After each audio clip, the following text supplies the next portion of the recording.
घने जंगल के बीच एक छोटा सा गांव था जिसका नाम था कालेपुरा। यह गांव कई रहस्य और डरावनी कहानियों से भरा हुआ था। गांव के लोग कहते थे कि रात होते ही जंगल में कोई जाता नहीं, क्योंकि वहां एक खतरनाक राक्षस का वास था। वह राक्षस, जिसे रक्त पिशाच कहा जाता था, हर पूर्णिमा की रात गांव के आसपास मंडराता था और अपने शिकार की तलाश में रहता था। गांव के बुजुर्ग कहते थे कि कई साल पहले इस जंगल में एक तांत्रिक आया था, जिसने अपनी तंत्र साधना से इस जगह को श्रापित कर दिया था।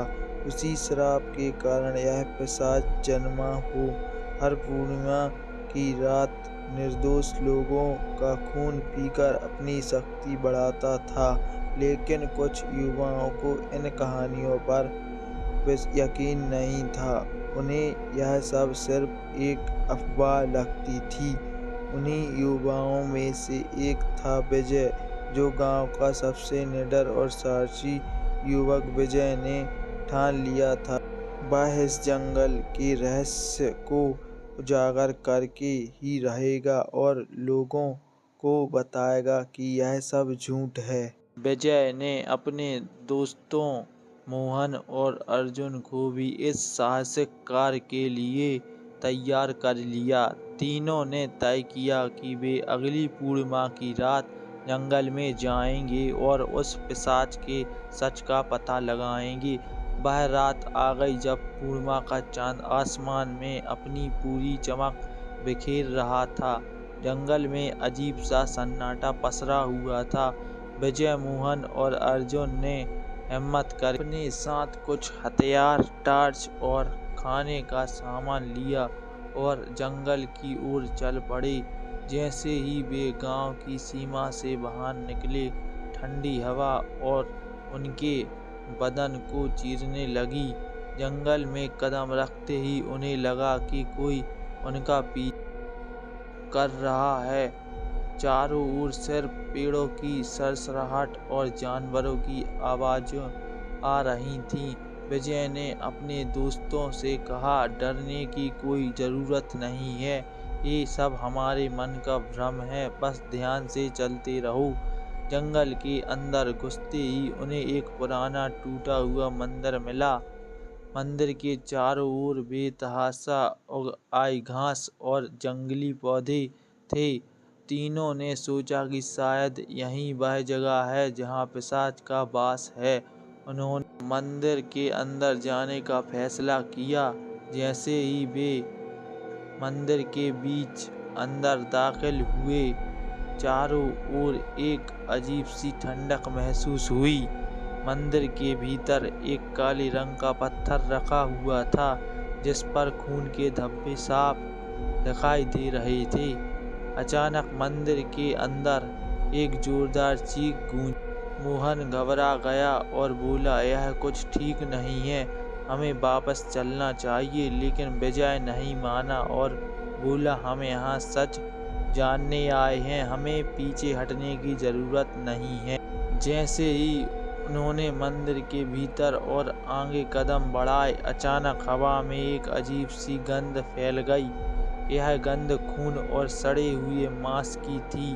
तभी एक काले धुएं में लिपटा हुआ अजीब सा आकृति उनके सामने प्रकट हुई। उसकी आंखें जलती हुई लाल थीं और उसके लंबे नुकीले दांत खून से सने हुए थे। वह कोई और नहीं बल्कि वही रक्त पिशाच था, जिसकी कहानियां गांव में सदियों से सुनाई जा रही थीं। अर्जुन और मोहन की हालत खराब हो गई। वे डर के मारे कांपने लगे। विजय ने अपने दोस्तों को संभालते हुए कहा, हमें एक साथ रहना होगा, यह पिशाच हमारी कमजोरी का फायदा उठाएगा। पिशाच ने एक जोरदार गर्जन की और उन पर हमला करने के लिए झपटा।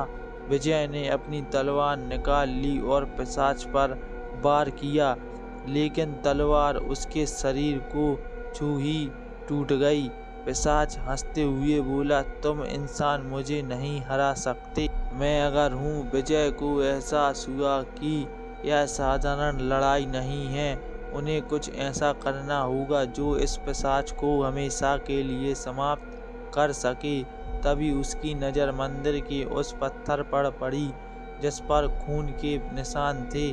उसे याद आया कि गांव के बुजुर्ग कहा करते थे कि वह पत्थर उस तांत्रिक का प्रतीक है जिसने इस श्राप को जन्म दिया। विजय ने जल्दी से उस पत्थर की ओर भागते हुए उसे उठाने की कोशिश की, लेकिन पत्थर बहुत भारी था।